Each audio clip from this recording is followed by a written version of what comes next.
Hi everyone, welcome all of you to my channel, and we are starting today part 4 of our important MCQ discussion. Psychiatric nursing के questions हम discuss कर रहे हैं for upcoming NORCET. NORCET is just around the corner. तो चलिए शुरू करते हैं very important question discussion.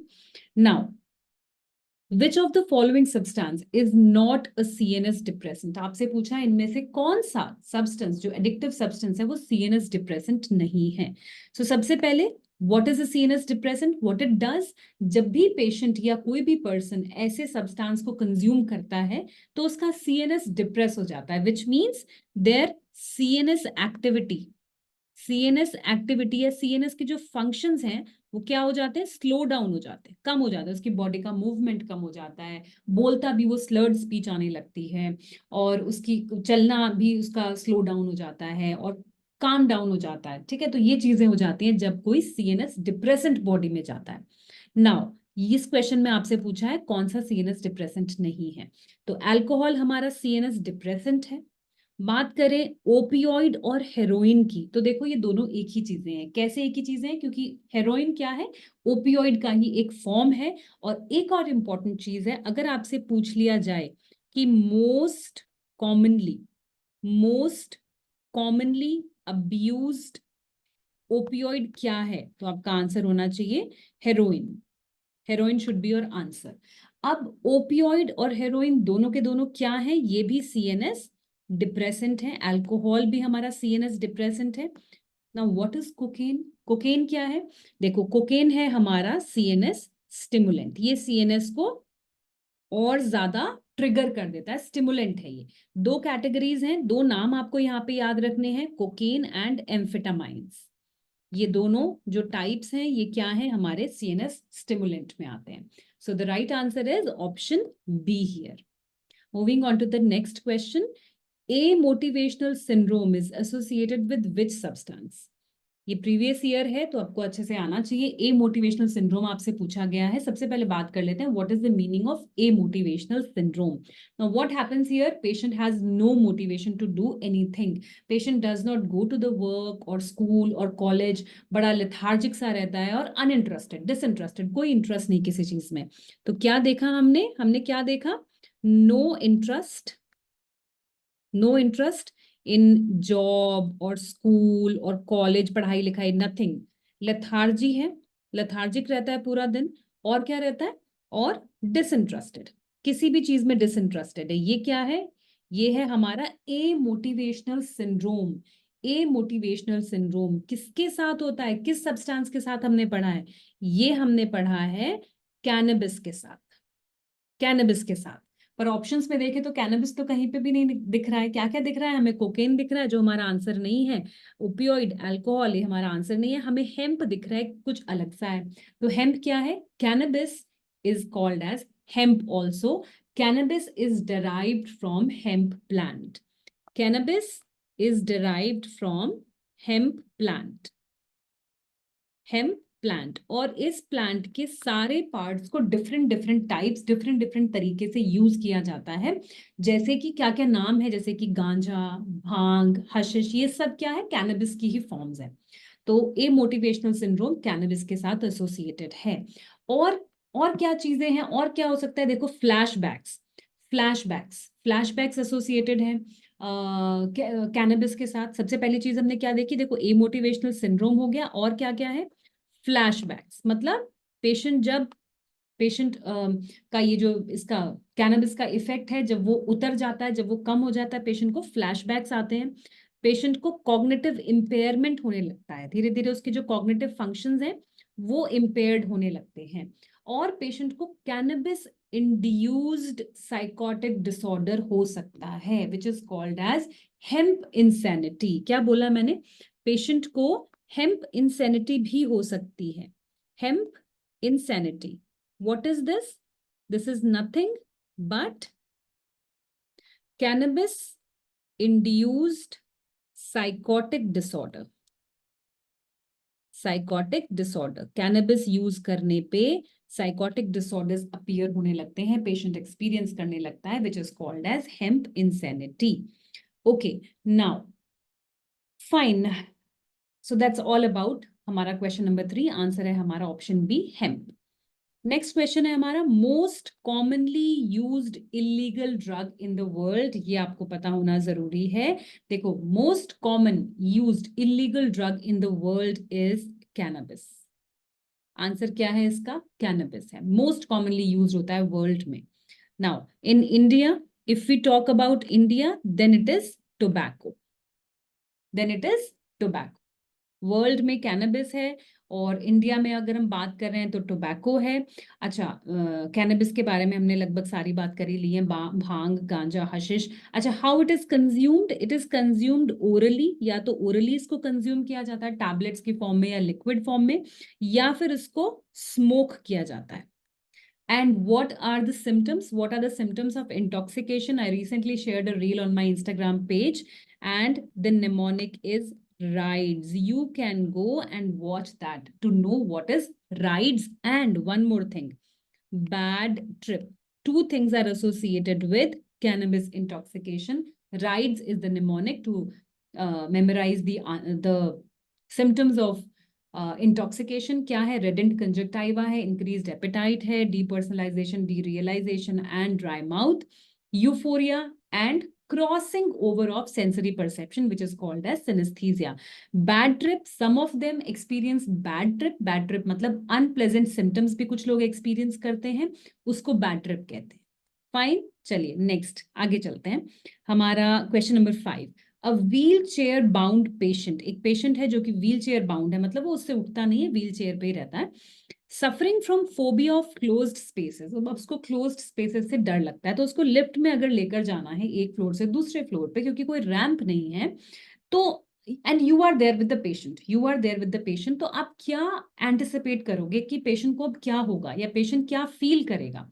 क्या पेशेंट एंजाइटी फील करेगा, या उसे गुस्सा आएगा, या वो डिलीरियस फील करेगा, या फिर उसको हेलुसिनेशंस होंगे? What should be your answer? हम यहाँ पे बड़ी क्लियरली लिखा है कि फोबिया हो रहा है, पेशेंट को डर लग रहा है, तो हम क्या है ये फोबिया? क्या होता है इसमें? मेन जो सिम्टम है वो है anxiety. So definitely the answer is anxiety. बाकी और सिम्टम्स यहाँ पे पेशेंट एक्सपीरियंस नहीं करेगा, एंगर भी नहीं है, डिलीरियम ऐसे नहीं होता है। डिलीरियम के और बहुत से कॉजेस हैं। डिलीरियम में क्या होता है? एकदम से क्या होता है? लेवल ऑफ कॉन्शियसनेस डिस्टर्ब हो जाता है, acute decline in level of consciousness because of various reasons, बहुत सारे causes हो सकते हैं, and hallucination भी इसका आंसर नहीं है। hallucinate नहीं करने लगेगा पेशेंट लेफ्ट में चढ़ते ही, बल्कि वो डरेगा, बहुत ज्यादा डर जाएगा, that is anxiety। चलिए, a patient taking antipsychotic medications is brought to the emergency with high temperature. See, I'm putting star marks क्योंकि बहुत जरूरी है। एंटीसाइकोटिक मेडिकेशन से related side effects, all of these are very important for your exam. तो अगर अभी भी कोई एस्पेक्ट आपका छूटा है, कोई क्वेश्चन आपने नहीं किया है, कोई चीज आपको नहीं पता है, please practice it. So antipsychotic medication के पे एक पेशेंट है, उसको इमरजेंसी में लेकर आया गया, उसका टेम्परेचर बहुत ज्यादा बढ़ा हुआ है, मेंटल स्टेटस उसका ऑल्टर्ड है, उसको सिवियर मसल रिजिडिटी हो रही है। क्या सस्पेक्ट करोगे ऐसे में? आपके पेशेंट को क्या हो रहा है? पेशेंट को क्या हो रहा है? डेफिनेटली पेशेंट को एक्स्ट्रा पिरामिडल सिम्टम्स हो रहे हैं। What are extra pyramidal symptoms? The side effects of antipsychotic drugs. कौन कौन से हमने साइड इफेक्ट्स पढ़े हैं? हमने पढ़ा है अक्यूट डिस्टोनिया, हमने पढ़ा है akathisia, okay, and drug induced parkinsonism, tardive dyskinesia and NMS. तो हमारा जो आंसर है यहाँ पे वो न्यूरोलेप्टिक मैलिग्नेंट सिंड्रोम है। ये नहीं है एक्स्ट्रा पिरामिडल सिम्टम हो रहा है पर कौन सा है? This is the answer, neuroleptic malignant syndrome. Now what is neuroleptic malignant syndrome? इसमें क्या क्या होता है? इसका जो आपको आइडेंटिफाई करना होगा वो है हाइपरथर्मिया, पेशेंट का टेम्परेचर बहुत बढ़ा हुआ होगा, पेशेंट की मसल्स जो है रिजिड है, मसल रिजिडिटी पेशेंट को हो रही है, and increased CPK levels, creatine phosphokinase levels patient के बढ़े हुए होंगे। एंड अदर देन दीज कुछ और सिम्टम्स भी है, जैसे कि ट्रेमर्स है, स्वेटिंग बहुत ज्यादा हो रही होगी पेशेंट को, diaphoresis, nausea, vomiting, autonomic disturbances, confusion. Okay, तो ये सब पेशेंट को हो रहा है। And what is the treatment? यहाँ पे स्केलेटल मसल रिलैक्सेंट देते हैं, स्केलेटल मसल रिलैक्सेंट देते हैं डेंड्रोलीन। स्केलेटल मसल रिलैक्सेंट है डेंट्रोलीन। तो हमारा आंसर क्या हुआ? Neuroleptic malignant syndrome. बच्चों ईपीएस अगर आपने अभी भी कोई कंफ्यूजन है, please please please read this, please clarify all the confusions, you are going to have questions from this topic. Next, A child with conduct disorder is admitted. एक बच्चा है conduct disorder के साथ है. The nurse knows that the child will typically exhibit following behavior. कौन सा behavior यहाँ पे exhibit करेगा conduct disorder का बच्चा?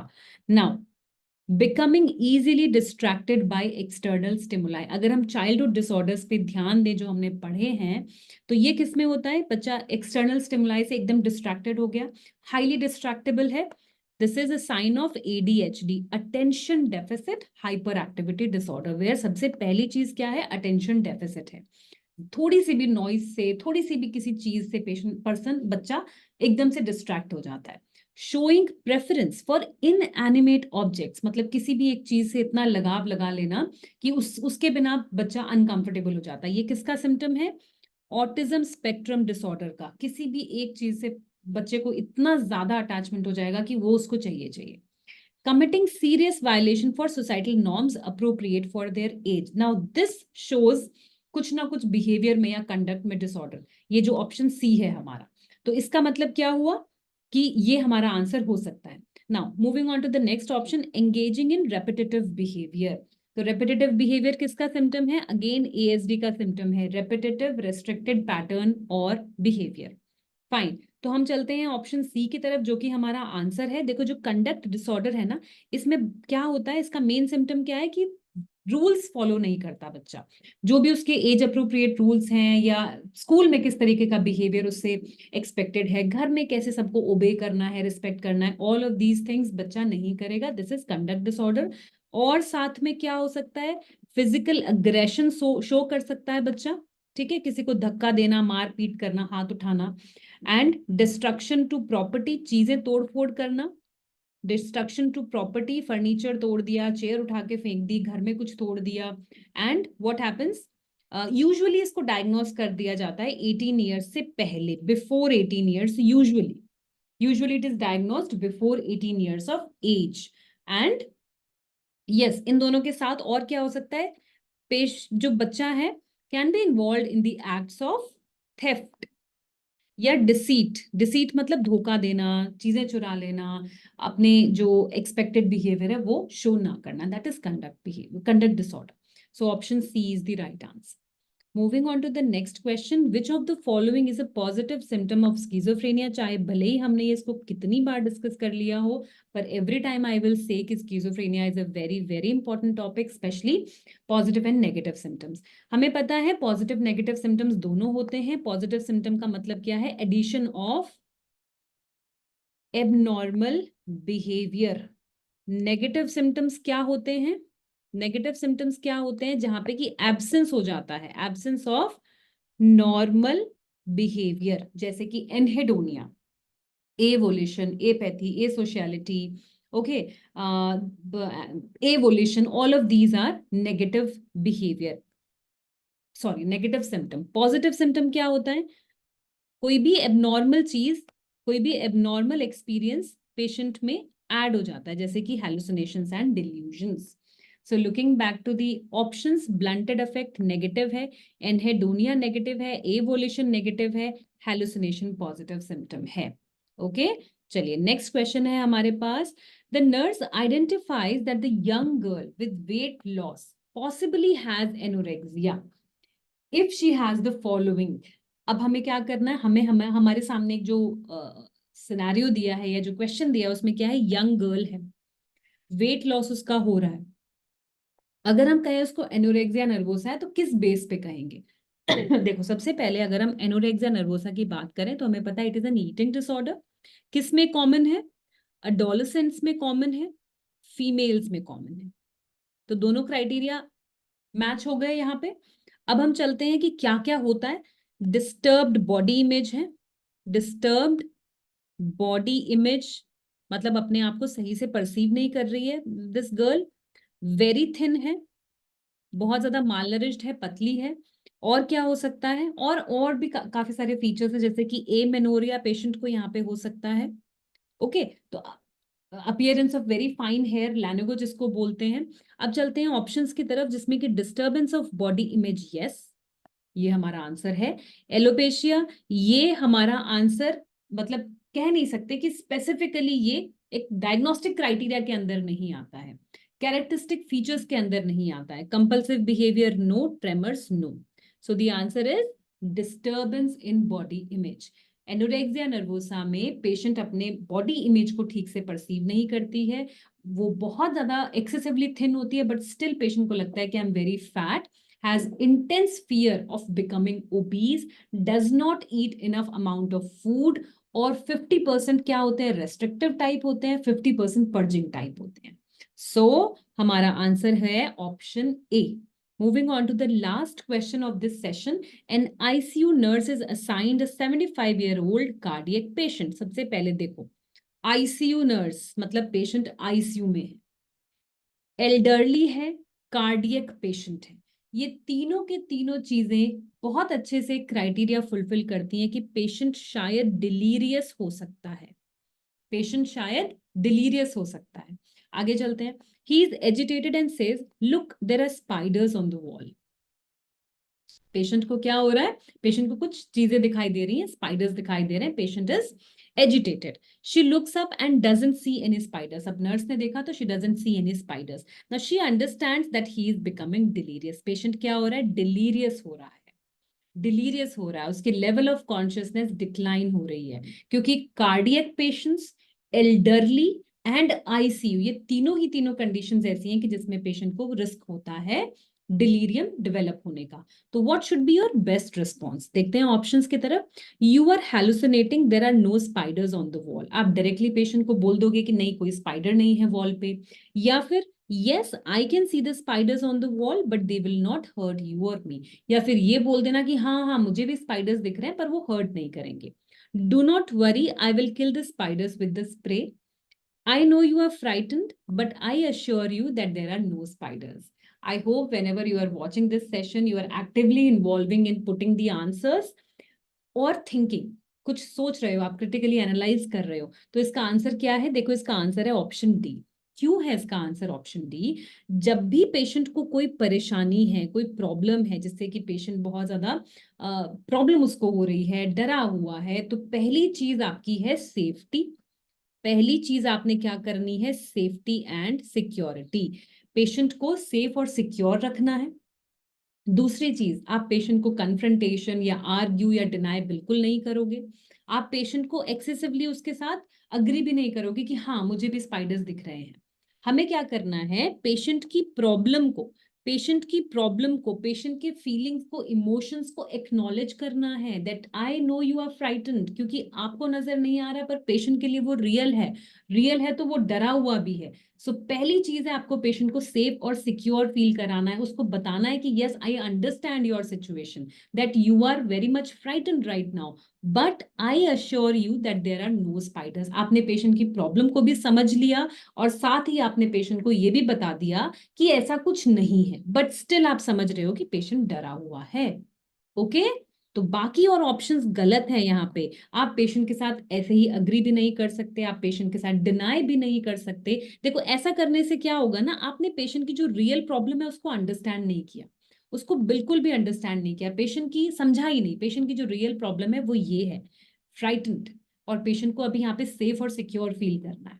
Okay, so that's all, I hope all of you understood. That's all for this session.